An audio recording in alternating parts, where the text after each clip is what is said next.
네, 월스트리트 모닝 브리핑 함께하고 있습니다. 현재 시각 6시 이제 31분 막 지났고요. 이번에는 글로벌 인터뷰 연세대학교 국제학대학원의 이남우 교수 함께합니다. 교수님 어서 오세요. 네, 안녕하십니까? 네, 벌써 금요일입니다. 아, 그러게요. 네. 한 주가 왜 이렇게 빨리 가죠? 저는 약 한 39.9km 정도로 속도로 가고 있다라는 생각이 좀 드는데 이 너무 시간이 빨리 가는 거는 뭔가 제가 열심히 살고 있다라는 그런 방증인가요? 그렇죠. 그러니까 미국 시장은 뭐 네. 오늘 네. 그러니까 하락하기는 했어도 음. 그래도 상당히 거래도 지금 많이 되고 다양한 뉴스들이 많이 나오는데 네. 국내 시장은 조금 지지부진한 모습을 보여서 너무 조금 안 좋죠. 그 미국 장하고 한국 장 보면서 좀 답답한 생각도 들더라고요. 네.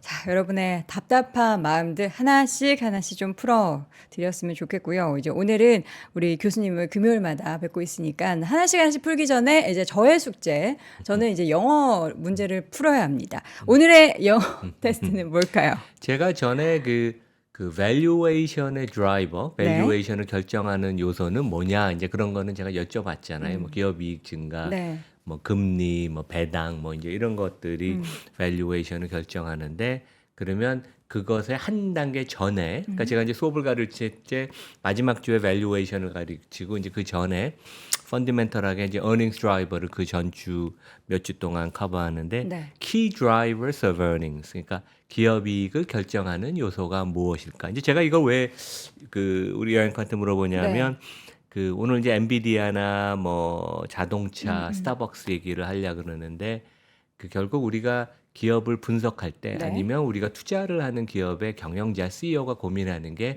내가 얼마만큼 물량을 늘리고 거기에 아울러서 내가 가격까지 올리면 좋을 텐데 이게 환상적인 조합이거든요. 그렇죠. 그래서 이제 항상 경영자 CEO도 그렇고 우리 투자가들도 이 회사를 볼 때 그 기업 이익을 그 견인하는 그런 팩터가 무엇인가 이제 그걸 나눠볼 수 있어요. 네. 그래서 이제 다음 페이지에 답이 있긴 하지만 수익 창출 그러니까 그 뭔가 어닝을 더 끌어올리는 그 요인들이 뭔지 방금 전에 말씀하신 거에 힌트가 좀 많이 있었던 것 같아요.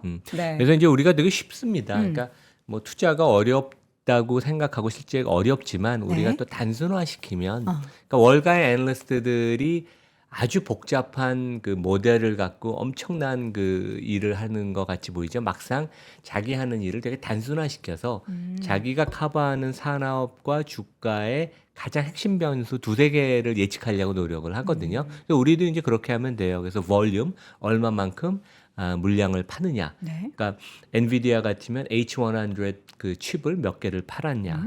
그 다음에 물량과 동시에 중요한 게 가격. 가격이라는 건 올라갈 수도 내려갈 수도 있고 부가가치가 많아지면서 또 평균 단가가 올라갈 수도 있고.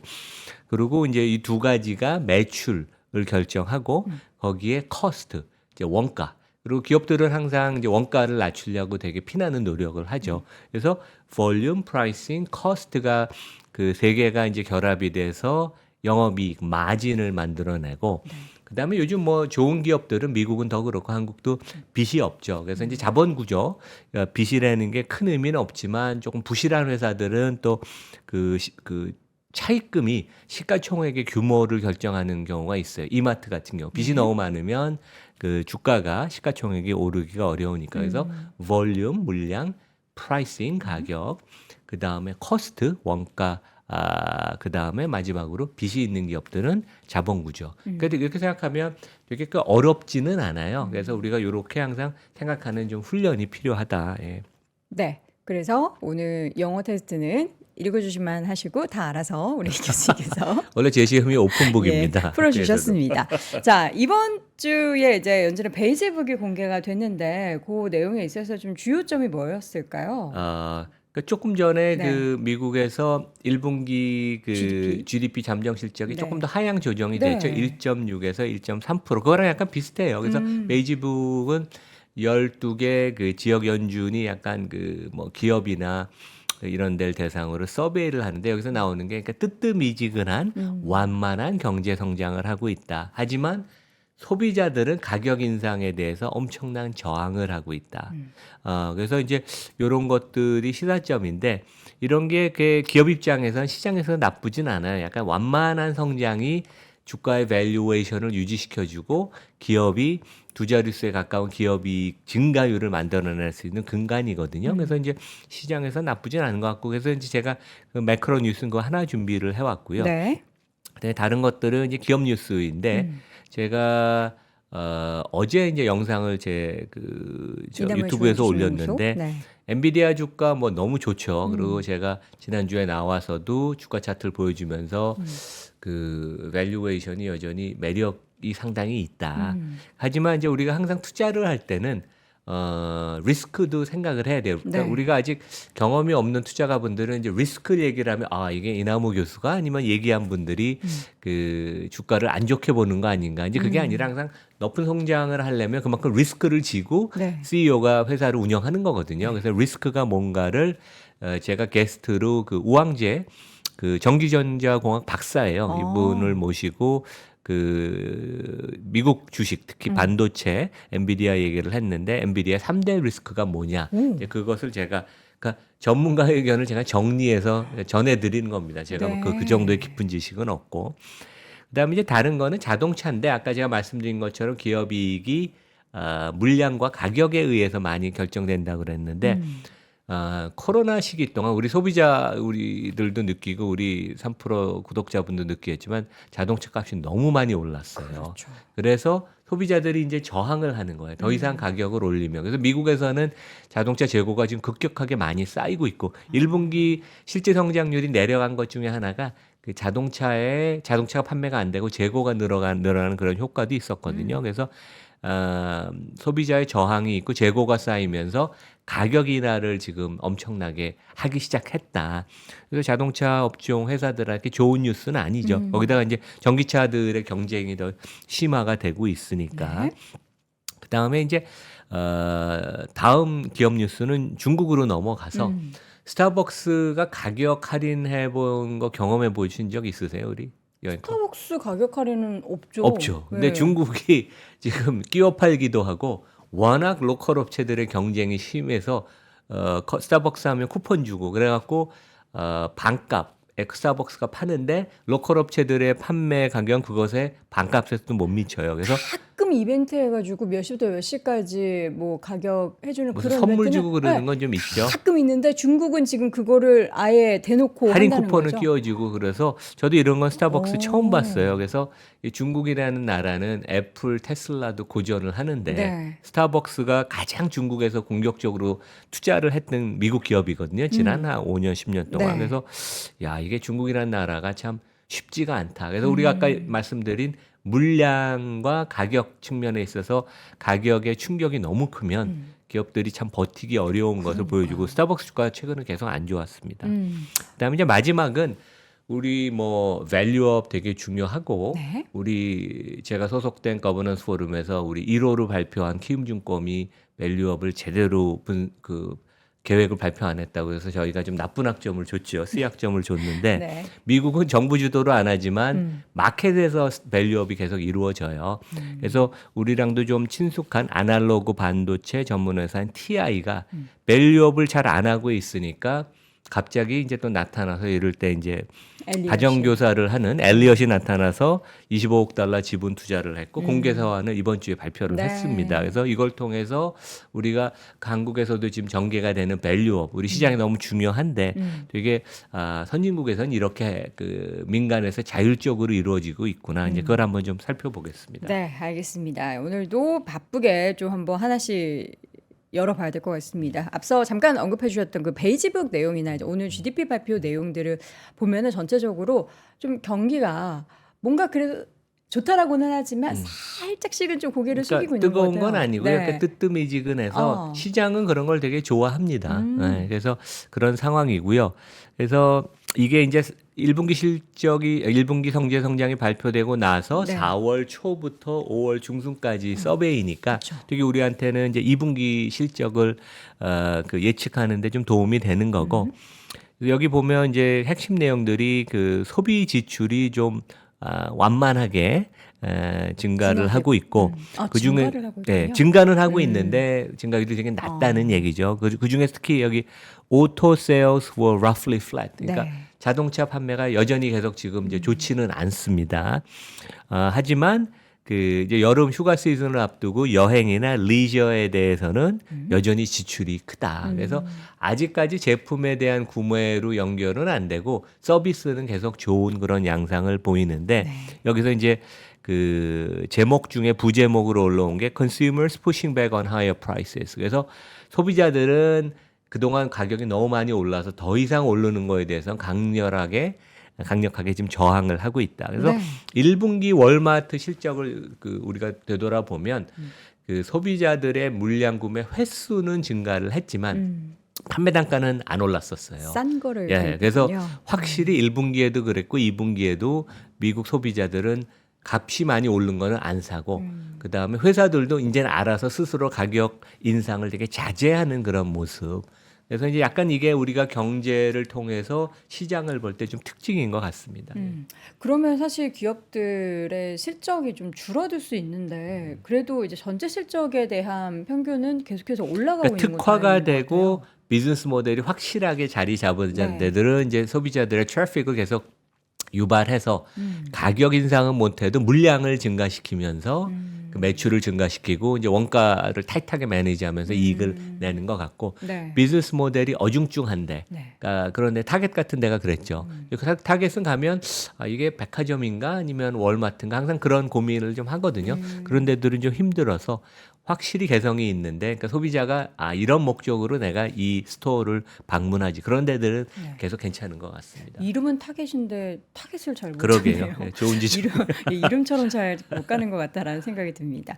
요 지금 기업에 대한 이익 전망이 호조를 보인다라는데 그게 이제 내년이나 후년까지의 데이터도 괜찮나 봐요. 이게 이제 그 yarden이라고 제가 종종 네. 인용을 하는 그래서 여러분들도 그 yarden이를 구글에서 치고 YARDENI 그러면 네. 이제 무료로 물론 이제 데이터들을. 유료 서비스도 있을 겁니다. 근데 무료도 좋은 정보를 많이 제공해 주는데 그러니까 경기가 뜨뜻미지근하면 기업들은 과거에 전통적으로 이익을 계속 잘 내고 꾸준히 내면서 주가 밸류에이션이 이렇게 타격을 안 받는 그런 상황이거든요. 왜냐면 경기가 너무 좋으면 또 금리가 올라가서 밸류에이션이 망가질 수가 있으니까. 그래서 금년 1분기 실적 다 나왔는데 지금 한 7% 정도 예상보다 훨씬 좋은 기업이익 증가율이 여기 이제 빨간 박스를 보면 나오고 네. 2분기에 지금 10% 성장이 예상이 됩니다.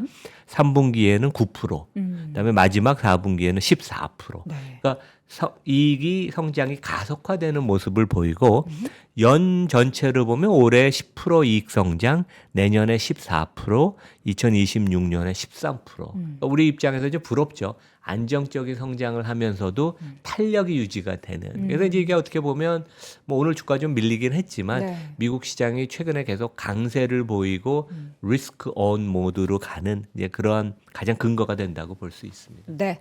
자, 이어서는 두 번째 주제는 이제 엔비디아 이야기를 해볼 텐데, 이제 어제 5거래 만에 주가가 밤사이에 하락했습니다. 근데 때마침 또 어제 딱 이나무의 좋은 주식 연구소에 엔비디아의 3대 리스크라는 컨텐츠가 올라와서. 미국에서 저희 예. 그 유튜브로 본 것 같습니다. 다 지켜보고 있는 것 같다라는 생각이 듭니다. 간단하게 좀 뭔가 포인트만 말씀해 주시는 3대 네, 리스크. 뭐 제 의견이 아니라 네. 이제 제가 게스트로 모신 그 우황재 그 대표 네. 전기전자공학 박사고요. 네, 네. 진짜 그 박사입니다. 네. 되게. 그리고 네이버 그 블로거 중에 되게 유명하신 분이에요. 그래서 제가 반도체에 관해서는 이분 의견을 많이 보는데 제가 아까 얘기한 것처럼 그 엔비디아의 밸류에이션이 최근에 좀 많이 올랐어요. 이제 퍼 기준 한 40배가 넘었습니다. 그래서 조금 부담은 가지만 우리가 하여간 이거를 막 너무 고평가됐다고 이제 팔아라 그런 얘기를 하는 건 아니에요. 하지만 우리가 투자를 하는 입장에서는 주가가 많이 올랐으니까 뭐 리스크가 뭐일까? 그러니까 제가 이 질문을 먼저 드렸더니 우리 저 우황지 대표가 어이구 이거 답변하면 우리 또 개인 투자가분들 중에서 댓글이 좀 그러니까요. 셀 것 같다 네. 걱정을 하는데 그래도 우리는 얘기를 해야 된다. 제가 그런 얘기를 했습니다. 네. 그래서 이제 세 가지 얘기를 저희가 나눴는데 첫 번째는 이제 우 대표도 이런 얘기를 했어요. 우리가 물량과 가격을 나눠서 생각을 해봐야 된다. 그러니까 H100 칩이 얼마 전만 해도 가격이 2천만 원 초반대였는데 지금 6, 7천만 원이라고 합니다. 그러니까 3배 오른 거죠. 그래서 엔비디아 실적이 좋은 게 엄밀하게 따지게 보면 많이 팔리기도 하지만 가격이 이만큼 오른 거예요. 그러니까 그것을 우리가 이제 염두에 놓고 보면 너무 가격이 많이 오르면 소비자들이 좀 주춤하는 구간들이 있을 거 그렇죠. 아니에요. 그래서 이제 그런 구간을 조금 조심하자. 그러니까 그런 게 지금 당장 있다는 건 아닌데, 그러니까 이제 주가는 그런 거에 민감할 수가 있죠, 되게. 두 번째는 그 시장은 되게 그 효율적이고 합리적이잖아요. 그러니까 엔비디아가 이렇게 잘 나가고 돈을 많이 번다면 전 세계 반도체 회사들은 다 뭔가 여기서 관련된 거를 아니면 내가 엔비디아를 대체를 못해도 틈새 시장이 있지 않을까 이제 그런 고민을 할 거 아니에요. 고객들도 그러고. 근데 이제 이 우왕재 대표가 얘기한 것은 GPU는 기본적으로 대체는 불가능하다. 엔비디아의 쿠다 플랫폼이 워낙 절대적이어서 이제 그걸 깔고 가지만 GPU가 엔비디아만큼은 못 돼도 범용적인 기능을 갖고 거기에 이제 니치를 이렇게 찾는다고 그러더라고요. 니치. 그래서 이제 그런 대체적인 칩을 갖다 붙이면 훨씬 저렴한 가격에 그 엔비디아의 GPU와 좀 비슷한 성능은 좀 떨어지겠지만 비슷한 그런 성능이 나오는 것을 지금 인텔 AMD가 고민하고 나오고 있어서 이런 것들이 이제 잘 되고 시장에 반응이 좋으면 그 엔비디아 그 GPU에 대한 가격 프레셔가 좀 생기겠죠. 이제 이런 것도 리스크가 될 수 있다 그러고 마지막으로는 이제 계속 신제품을 출시를 하잖아요. 네. 근데 다음 세대 신제품이 가성비가 떨어질 수도 항상 그런 가능성은 있으니까. 그러니까 애플도 보면 아이폰을 9월에 출시할 때 금년에는 별게 없네. 그러면 좀 덜 팔리잖아요. 그래서 이게 지금 당장 나타나는 리스크는 아니지만 네. 우리가 엔비디아의 주주면 이런 리스크가 있어서 주가가 출렁될 수도 있다. 이제 그런 것을 우리가 한번 알고 지내자. 이제 그런 얘기입니다. 예. 네. 자, 세 가지 리스크. 이게 이제 지금의 뭔가 동력이 되고 있는 부분도 있지만 이게 만약에 조금이라도 이제 손상이 발생을 한다면 엔비디아의 주가의 상승에는 약간의 발목을 잡을 수 있다라는 걸로 여러분들이 꼭 챙겨 주셔야 될 것 같고요. 근데 이게 뭐 비단 그 GPU뿐만 아니라 네네. 모든 산업에도 항상 이런 게 어느 한 기업이 한 분야가 너무 잘 나가서 네. 이익을 많이 내면 그 틈새 시장을 파고들려고 이제 그게 원래 시장 경제의 원리죠, 되게. 그렇겠죠. 자, 이어서는 이제 자동차 이야기를 좀 해볼까요? 가격이 계속해서 올라가고 있어서 판매가 좀 정체되고 있다. 그래서 관련한 기업들의 실적도 당연히 안 좋을 텐데 최근에 근데 우리나라 현대차는 워낙 좋아가지고. 마진은 네. 이제 더 이상은 못 올라가는데 독보적으로 현대차가 지금 네. 잘하고 있으니까요. 네. 기아차도 그렇고. 그래서 여기 이제 보시는 그림은 이제 월스트리트 저널 기사에서 제가 인용을 한 건데 약간 좀 복잡해요. 그래서 여기 보면 2020년 제일 왼쪽은 2020년에 미국의 그 신차 마켓이에요. 가장 오른쪽은 금년 4월까지 현재 마켓이에요. 네. 그래서 여기 보면 이제 미국 자동차 업체인 GM이 마켓쉐어가 제일 크죠. 한데 많이 하락을 했고 스텔란티스 이제 크라이슬러와 피아트와 푸조가 합쳐진 거죠. 3사가 합쳐진 스텔란티스는 마켓쉐어가 12.5%에서 최근에는 8%까지 하락을 했어요. 진짜 급락을 했죠. 네. 근데 반면에 포드도 이제 마켓쉐어가 떨어지고 근데 반면에 약진을 한 데는 토요타가 약간 좀 더 올라갔고 우리의 현대 기아차가 이제 따로 분류를 하지만 네. 마켓쉐어가 엄청 늘어난 것을 우리가 알 수 있습니다. 그래서 하여간 미국 업체들 특히 스텔란티스 같은 데는 마켓쉐어도 하락하고 그만큼 재고가 안 팔리니까 재고가 급증을 하는데 이 회사가 얼마 전까지만 해도 실적을 볼 때 사상 최고의 이익 마진을 경신을 했지만 네. 주가는 그 기업 이익이 늘어난 것만큼 주가 상승은 있지는 않았어요. 그래서 실제 펄을 보면 4배도 안 돼요. 그러니까 시장은 뭐를 시그널을 하냐면 지금은 작년까지는 좋았지만 앞으로 되게 안 좋을 것을 주가에 이제 반영을 하는 거죠. 그러니까 퍼가 이렇게 낮다는 것은. 네. 그래서 우리가 이 내용을 좀 살펴보면 얼마 전에 크라이슬러가 이제 주로 제일 잘하는 게 그 지프, 그 우리가 보통 그 사륜구동 하는 지프, 네네. 크라이슬러 지프가 되게 유명하고 한동안은 우리 연예인 차라고 하는 더지 램 하고 이제 미국에서 램이 그 미니 트럭도 많이 만들거든요. 그래서 SUV 쪽에 되게 강한 회사예요. 그런데 이제 제가 다음 페이지에 먼저 이걸 보여드리면 와, 이 엄청 그 올라갔네요. 2019년 코로나가 터지기 전부터 가격을 이제 트래킹을 해서 금년까지 가격을 보면 램 같은 경우는 한 30% 이상 가격을 올렸고 거의 모든 부분에 있어서 포드 F-150가 이제 가장 큰 픽업 트럭이죠. 그 크라이슬러 더지 램이나 GM의 쉐볼레 이런 것들이 적게는 20%, 25%, 많이는 30-40% 가격을 올렸어요. 그러니까 이제 소비자들이 어떻게 보면 자동차라는 거는 기본적으로 디플레이션 압력이 항상 있어요. 지난 4-50년 역사를 보면. 근데 저도 자동차를 꼼꼼히 보고 수업 시간에 가르치는데 지난 3-4년처럼 이렇게 단기간 동안 값이 오른 적은 한 번도 없었습니다. 그러니까 좋은 옵션 사양을 넣고 소비자들도 그 이제 뭐 재난 지원금 같은 걸 받으면서 좀 주머니가 넉넉하니까 이제 샀는데 이제는 네. 더 이상 그 높은 가격에 이제 그 구매를 안 하는 거죠. 그래서 그 크라이슬러가 최근에 미국은 딜러들이 다 개별 사업자들 아니에요. 회사랑은 이제 관련이 없는 지역 유지들이 보통 딜러를 하는데 이 최근에 이제 너무 가격을 회사가 높게 책정을 하니까 재고가 쌓이고 안 팔려서 딜러들을 불러서 한번 네. 좀 공청회 같은 거 얘기를 좀 듣고 그랬나 봐요. 근데 이제 딜러들의 사장들이 너무 지금 높은 가격을 유지를 해서 차도 안 팔리고 네. 재고 부담 압박이 너무 커서 그렇죠. 회사가 가격 인하를 해야 된다. 그래서 이제 어떻게 보면 아까 제가 말씀드린 그동안 너무 높이 프라이싱을 해서 그것의 후유증으로 물량도 볼륨도 안 늘어나는 그러니까 그것에 적절한 조화를 해서 옵티멀한 그 판매 가격을 찾는 게 되게 중요한데 이제 크라이슬러 같은 경우 경영진이 조금 너무 욕심을 내서 그리디하게 이것을 좀 끌고 가서 이제는 이제 그 반작용 후유증이 있는 것을 알고 그다음에 이제 이런 상황은 당분간은 좀 계속될 것 같아요. 그래서 자동차에 대한 가격이 그러니까 이제 코로나 고 사이에 보면은 공급망 이슈도 굉장히 많이 불거졌고요. 처음에는 그랬죠. 예. 예. 그러면서 가격이 좀씩 올라갔는데 중고차 가격도 높았고 예, 초기에는 맞아요. 예. 그래서 우리가 이제 신차를 받으려면 그래서 6개월, 1년 기다려야 되는 그런 뭔가 현대차들 뭐 그 1년씩 맞아요. 기다리고 막 그래서 그랬습니다. 소비를 너무 하고 싶어도 할 수 없었던 그런 품목 중에 하나인데 이런 뭐 사실 과자 가격도 그렇고 이렇게 한 번 올리면은 내리기가 어렵잖아요. 그렇죠. 예, 뭐 예. 옵션을 빼면서 아. 뭐 내리는 명분을 찾지 않고서는 내리기가 어려운데 그럼 이걸 어떻게 과연 자동차 업계는 그러니까 타개를 테슬라가 하게 어떻게 될지. 보면 자동차 업체치고 처음으로 다이내믹하게 프라이싱을 한대죠. 전 세계 모든 데이터베이스를 갖고 네. 유연하게 이제 매주 프라이싱을 국가별로 정하는데 이제 이런 경우에는 이제 본사에서 일단 가격을 인하할 수도 있고 네. 아니면 이제 인센티브를 그 리베이트를 많이 줘요, 미국은.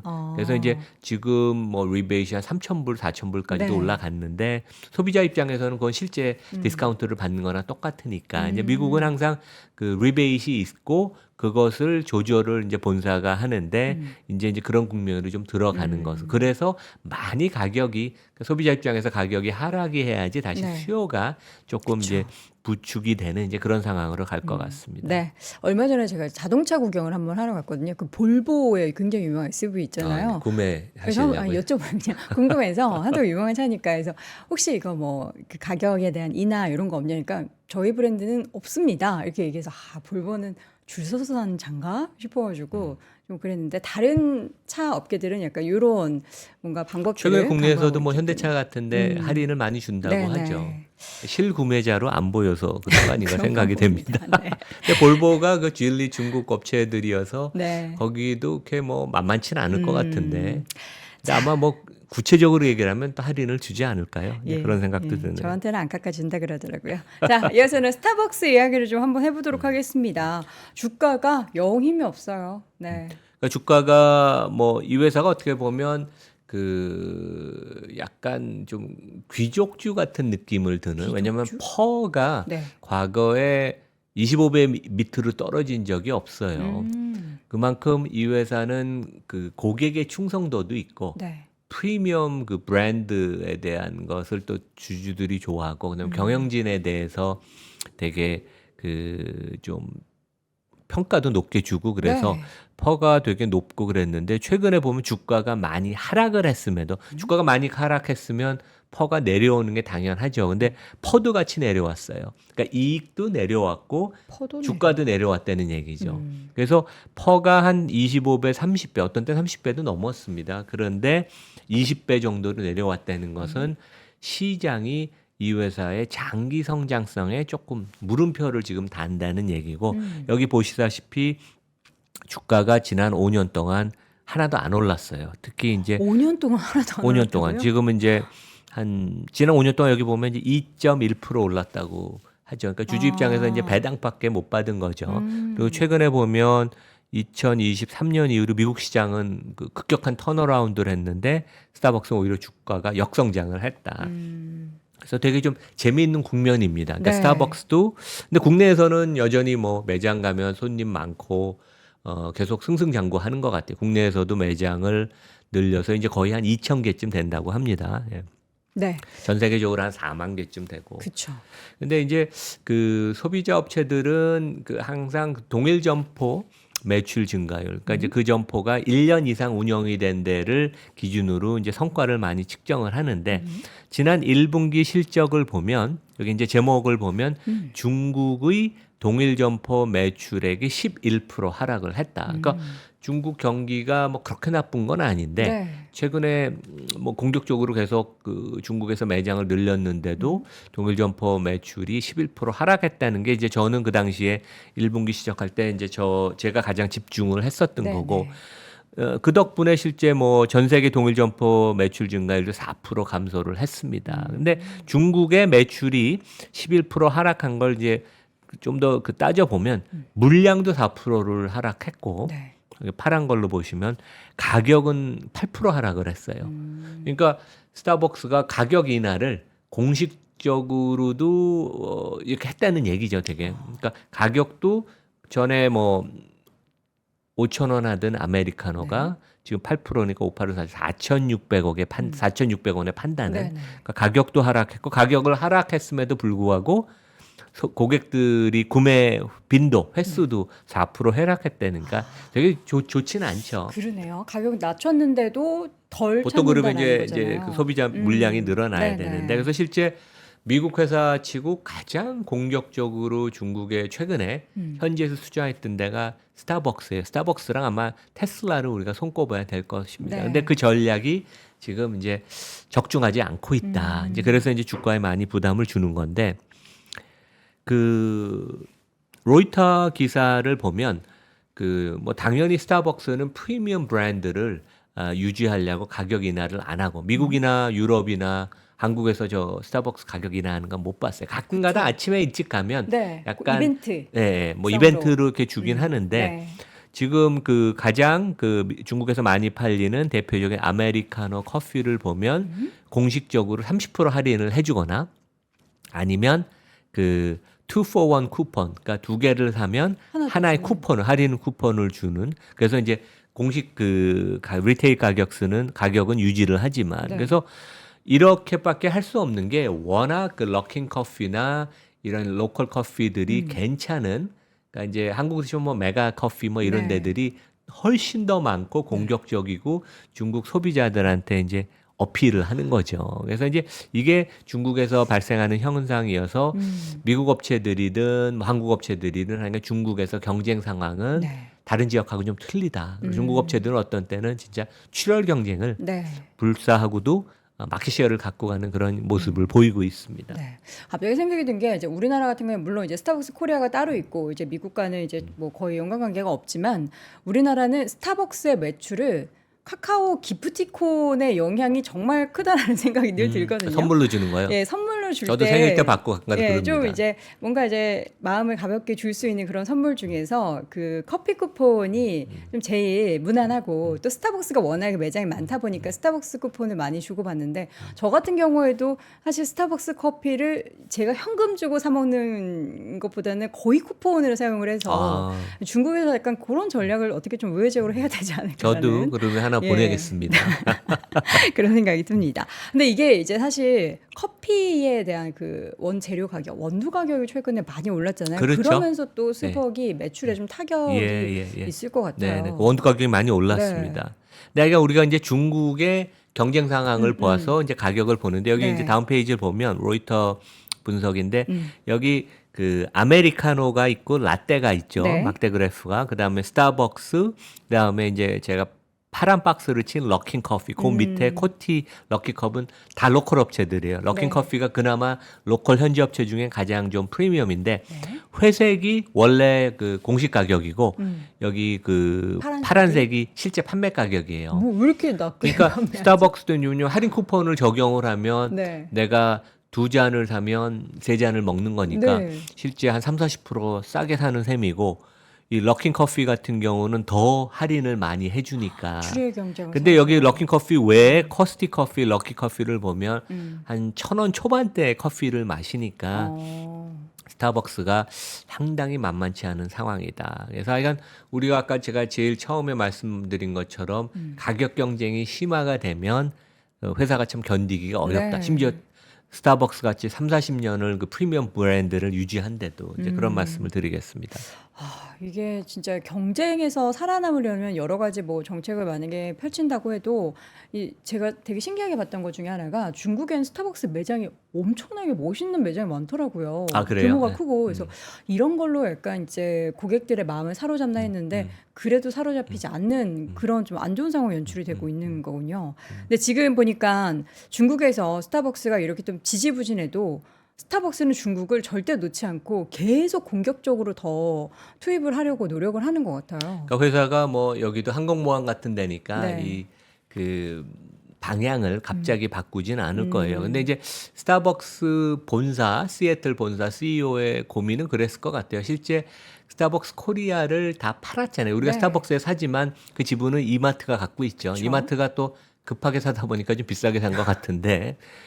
근데 그 매각 자금을 아마 중국에 투자를 했을 거예요. 그러니까 이제 걔네 아시아 전략을 보면 네. 미국에서 본사에서 돈을 갖고 오기도 했지만 왜냐하면 그동안은 매년 한 중국에서 500개 이상의 점포를 냈고, 그러니까 하루에 2개씩 해서 신규 점포를 냈었어요. 최근에는 조금 슬로우 다운을 해서 하루에 1개씩 1년에 300개씩 내는데 그 매각 자금은 이제 한국이 성장이 이제 좀 정체가 됐다고 생각하니까 좋은 가격을 또 이마트가 준다고 하니까 그래서 이제 그 매각 자금이 조 단위가 되니까 이제 그 네. 일부를 중국에 투자를 했는데 그것에 결과는 그렇게 좋지 않은 아직까지는 근데 좀 지켜봐야 될 것 같아요. 네. 근데 중국이라는 데는 약간 상식과 틀리게 경쟁이 과다하게 유발이 되고 그렇죠.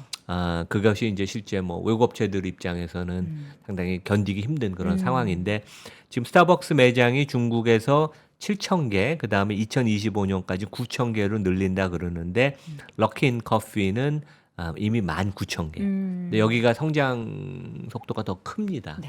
그래서 하여간 중국은 만만치 않다. 예. 스타벅스 이야기하니까 많은 분들이 스벅 이야기를 채팅창에 많이 올려주시는데 스벅의 원두가 이제 탄맛이 나는 걸로 많은 분들이 알고 계시죠. 근데 저도 그래 탄맛을 못 먹어서 저는 스벅 가면 이제 오늘의 커피를 마셔요. 오늘의 커피가 네. 탄맛이 덜 납니다. 예, 부드럽고 여러분들 깨알팁 꼭 참고해 주시고요. 자, 이어서는 이제 엘리엇이 움직였습니다. 어떤 과외 선생님 역할을 했을까요? 엘리엇이 뭐 한 7, 8년 전에 네. 이제 삼성전자를 대상으로 그 다음에 현대차 그룹을 대상으로 행동주의 행동을 했고 네. 일본에서 엄청나게 활발해요. 그리고 제가 이제 일본 4월에 방문했을 때 엘리엇이 투자를 지금 하고 있는 다이니뽕 네. 프린팅이라는 데도 갔었고 한국도 아마 진출을 할 겁니다. 지금 엄청 관심 있게 보는데 이번 주에 되게 화제였던 게 TI 옛날에는 엄청 큰 반도체 회사였어요. 텍사스 근데 이제 인스트루먼트. 최근에는 뭐 매출이 한 20조 원 좀 넘는 그러니까 아날로그에 특화된 네. 그러니까 아주 단단한 회사예요. 근데 여기가 최근에 보면 너무 공격적인 설비 투자를 하다 보니까 약간 회사의 본질이 좀 흐려졌고 네. 회사가 약속한 잉여 현금 흐름, 프리 캐시 플로우 창출이 너무 약해지니까 이걸 좀 우리가 그 고쳐야 되겠다. 그래서 이제 25억 달러 한 3조 5천억 정도를 지분 투자를 해서 공개 세안을 이제 보냈습니다. 그래서 이제 이게 되게 화제가 됐는데 네. 엘리엇이 여기 이제 그 서한의 첫 페이지인데 당연히 이사회한테 보내죠. 왜냐면 경영진 위에 회사 전체를 그 중요한 의사결정을 하는 게 이사회니까. 그래서 그 이게 이제 대표적으로 우리가 얘기하는 네임 앤 쉐임.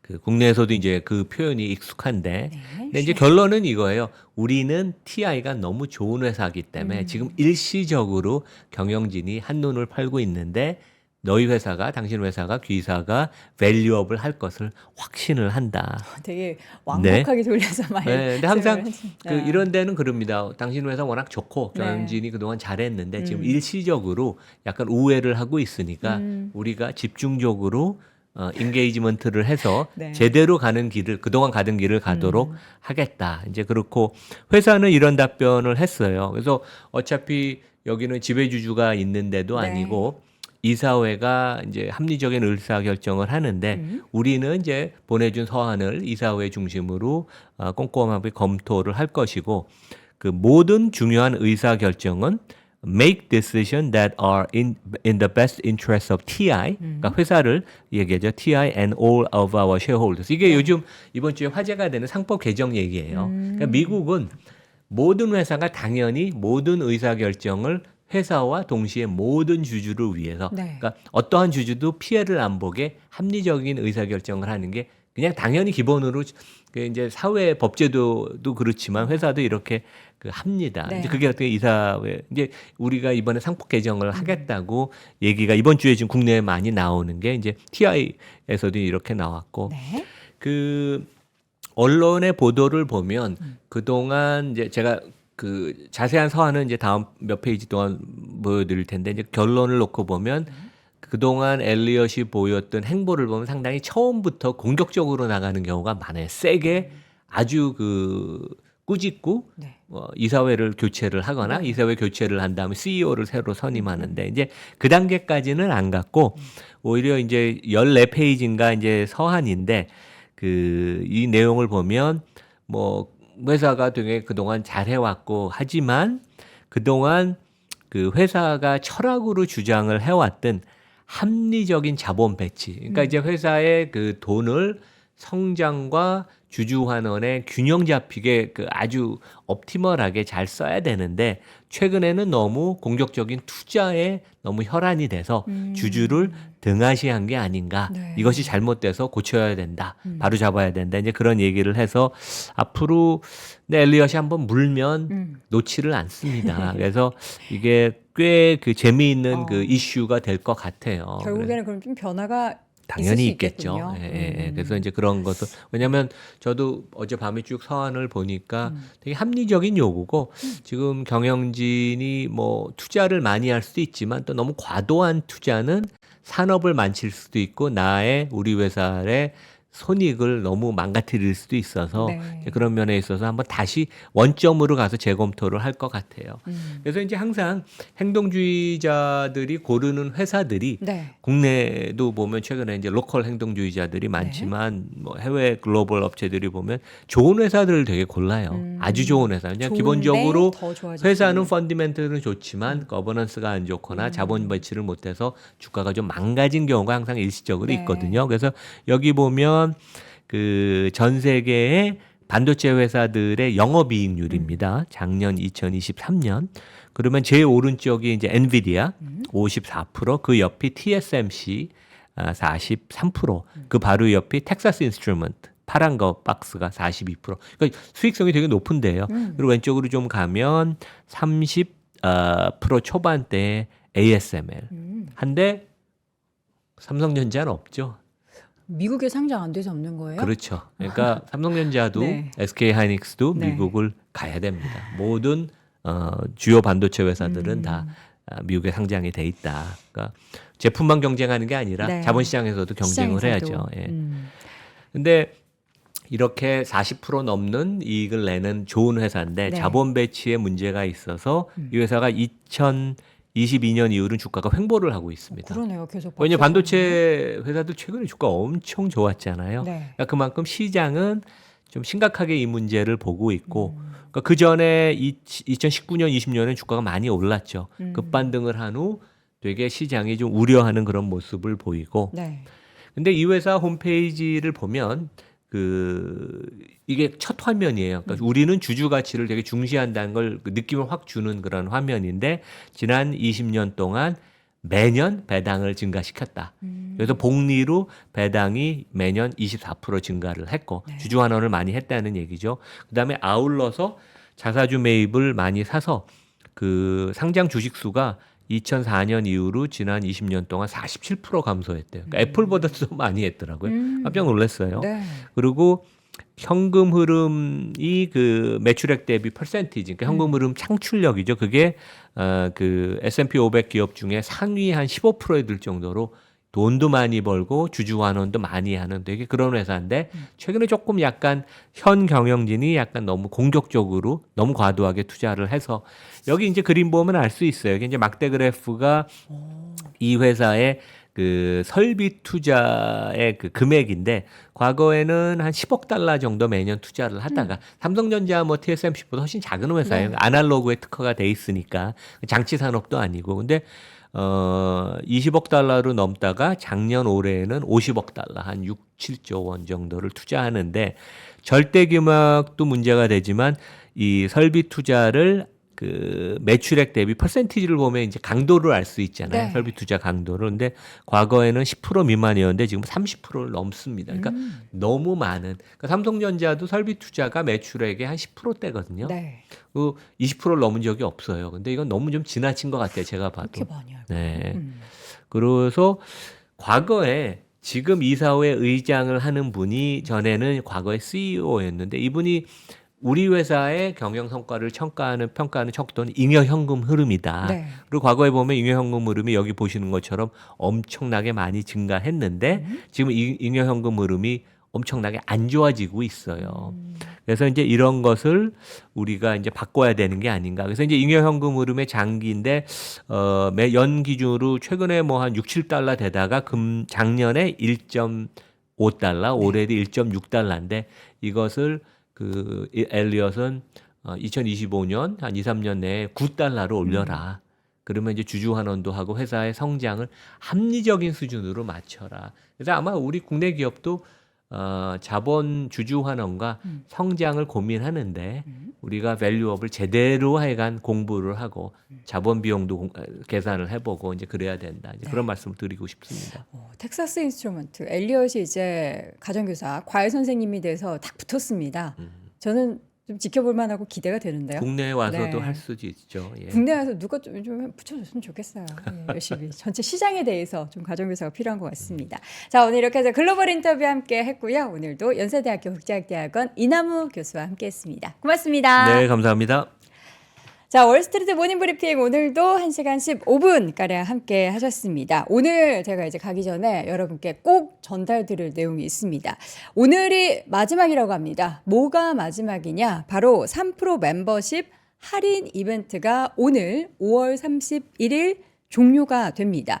이거 오늘까지 구독을 하게 되시면 지금 저희가 이제 할인 가격으로 계속 이벤트를 하고 있는데 이 할인 가격 그대로 쭉 정기 결제가 됩니다. 그러니까 오늘 가격 그대로 여러분들이 프리미엄 컨텐츠를 이용하실 수 있다라는 건데요. 그동안 이제 평소에 멤버십에 대해서 관심은 갖고 계셨지만 좀 놓쳤네 하셨던 분들은 지금이 기회라는 말씀 드리고 싶고요. 또 다가오는 6월에 3프로TV 저희 이제 글로벌 라이브에서 오랫동안 함께 하셨던 미래셋 증권의 우리 최파고 최용석 선임 매니저와 함께 미국 시장 관련한 심도 깊은 오프라인 세미나도 함께 진행이 된다라고 하니까 3프로 멤버십에서만 오직 3프로 멤버십 가입한 분들께만 주어지는 다양한 혜택들 꼭 누려보시고요. 오늘까지라고 하니까 잊지 마시고 지금 영상 하단에 나와 있는 URL이나 또 3프로 앱에서 관련한 내용 확인해 보시기 바랍니다. 자, 저는 이만 물러나도록 하겠고요. 다음 주 월요일 오전 6시에 다시 돌아오겠습니다. 여러분 오늘도 고맙습니다. 박근영, 이선영, 사경인, 염승환 투자 마스터들의 세심한 케어로 건강한 투자 습관을 만드세요. 3프로 멤버십 3프로 앱에서 확인하세요.